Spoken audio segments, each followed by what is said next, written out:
he's literally carrying them up to a high altitude. These tests are done at about 35,000 feet. Now, what was that? Well, that's a rapid decompression. The man is ostensibly at an altitude of, say, 10,000 feet. The chamber next to him is at 35,000. The membrane between is suddenly ruptured, and the man precipitated into an atmosphere of a decreased density. No, this was an interesting instrument. Just what is this now? This is well, that's a human centrifuge in which we tend to produce the effects of extreme acceleration or high, multiply the effect of gravity many, many times. This man is signaling on a stick to simulate firing of his machine guns to show that he's still conscious. He never becomes aware of the fact that he is unconscious. He believes that he continued to push that button. Although if you watch closely, you'll see that he loses consciousness. Now, this loss of consciousness is due to the blood flowing down into the lower limbs, and not enough gets up to the brain to keep him functioning. Now, this is a period of amnesia. He remembers nothing about this when the experiment is over. And he'll swear up and down that he didn't do that. He didn't do that. He was still punching away. Well, it seems to me that the ear is very, very important in all of this, so let's examine carefully this ear chamber, starting first with the outer lobe, and then passing into the canal. And here is where the ear membrane would be located. Let's just put it in here. On the other side of that ear membrane is the inner ear, and then passing down from the inner ear is the eustachian tube, which goes down into the back of the mouth.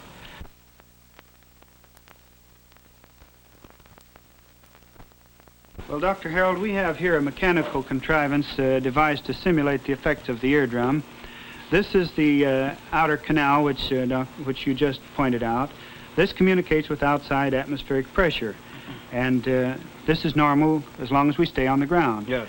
Now, the middle ear, which is a closed space except for this bleeding valve of the eustachian tube, contains air and will, under the conditions of a descent, say under the water 20 or 30 feet below the surface, or from pressure's coming in now. That's correct. From the outside. Pressure's increasing. Anyone can see that the tympanic membrane, or eardrum as we commonly call it, is depressed inward, compressed very violently.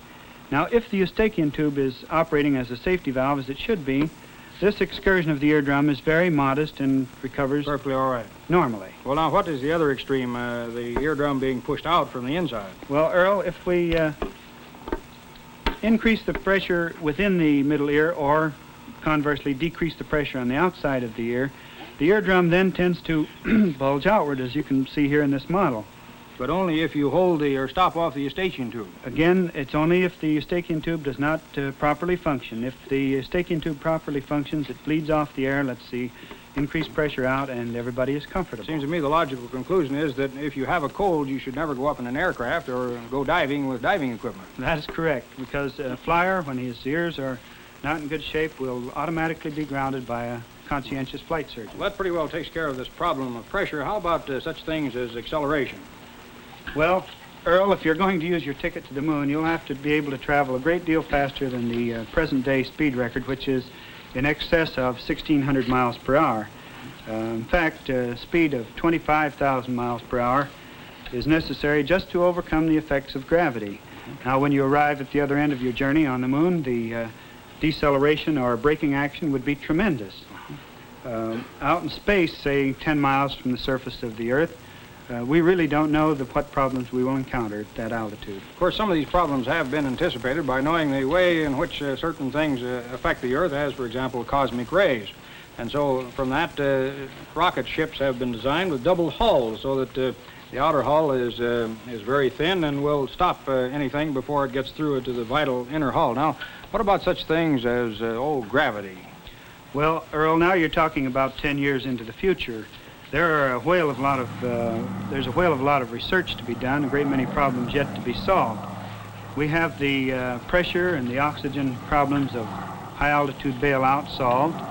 At Randolph Field, they are presently working on the problems of whirling and frostbite. Now, what's happening here? Well, now here, there's been an explosive decompression because a blister blew out of one of the aircraft, and the man has been precipitated suddenly into a rarefied atmosphere. He will be suffering pain in his ears shortly, plus the decrease in the amount of oxygen. One thing I'd like to ask you, how high has man been able to go up into the atmosphere?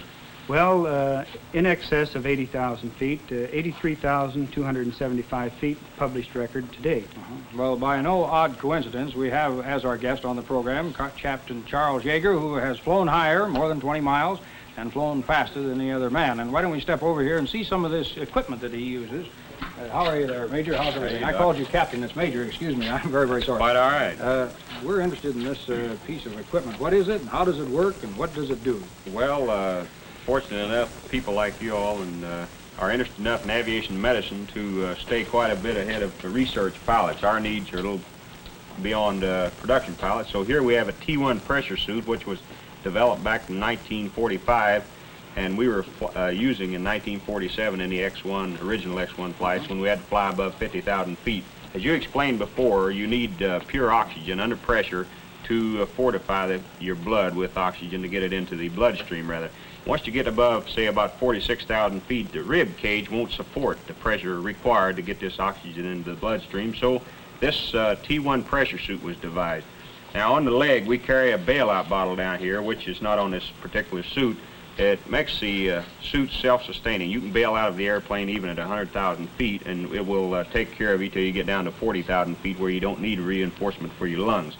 It's automatically inflated by an aneroid cell. There are capstan tubes here that which run up each arm, down the back, and the legs inflate. That pulls these straps very tight, and it reinforces the body all over to keep from rupturing from the real high breathing pressures that have to go into your lungs. On top, as you see, is a crash helmet, which is more or less for protection and reinforcement. Here in the visor, we have small filament wires to keep the glass heated, to keep it from frosting up, since it's very cold on the outside and your hot breath on the inside would frost it up. And the face piece, as you can see, is removable for pilot comfort. It's snapped on and pressurized from the time you get in the airplane. And since you have quite a bit of pressure under your on your neck and on the head, this strap here and the cable that go on each side of the helmet keep from more or less stretching your neck when you inflate your suit. Now, this suit we use like a parachute.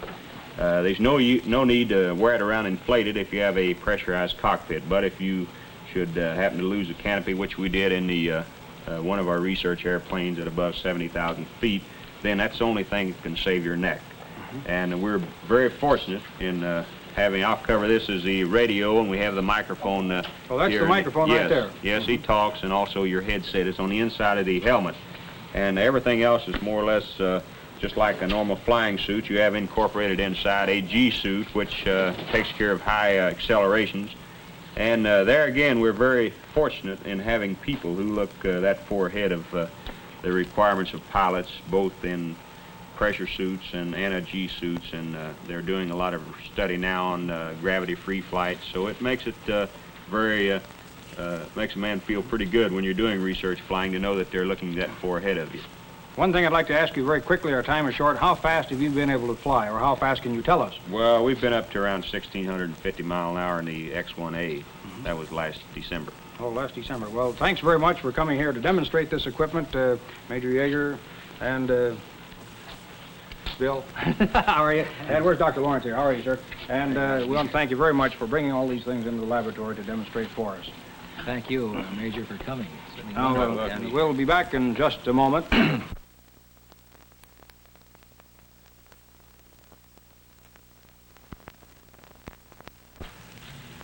Our animal of the week is the angelfish, sometimes called the scalare. Now, these are fairly old fish. They're about 3 years old at the present time. They are one of the more popular tropical fishes, and we often get quite a number of inquiries as to what you should do to keep these alive and what you can do to keep them so that you will have some offspring. Well, now, the scalare likes to spawn perhaps on broadleaf plants, such as this one we have here, or some people say that you should use a piece of slate as this, and there are some who swear by lamp glasses such as this. Now, whatever you do, however, you will find that after the eggs are deposited on the spawning surface, that very quickly the youngsters hatch. And over in this end tank down here, we have some 10-day-old scalares. They're very, very little fellows. For the first 2 days after they are hatched, they remain with their heads attached to whatever they happen to be on, and they wiggle their tails. 6 weeks, they're about this size, very cute little fellows and very, very nice. They have to have quite small food. About 12 months, they have reached this size. As you can see, they're about half grown. And finally, in a period of 2 or 3 years, they achieve the giant size that we see here. Now, as to food, you can feed them all sorts of things, dry food, or perhaps you can feed them, if you have it available, such things as brine shrimp. Now, we'll see they may discover that those shrimp are there and suddenly come up after them. To keep fish such as this, you have to have the proper temperature. In other words, about 75 degrees, and if you want to spawn them, then you have to keep them at a little bit higher temperature and increase their food supply. Very, very beautiful fish. This is the angelfish, sometimes called the scalaire. And we'll have to take these fellows back and put them in their regular tank at Steinhardt Aquarium. Perhaps you're wondering about this. This is one of the friendly snakes. And that is the type of snake that we will talk about on our next program. When as our special guest, we will have Dr. Robert Stebbins from the University of California. Friendly snakes, their value to mankind. It's a very, very important thing, and we hope that you will plan to be with us then. Thanks very much. You have just seen another in the fascinating television series, Science in Action. Science in Action is produced by the California Academy of Sciences under the supervision of Dr. Robert C. Miller.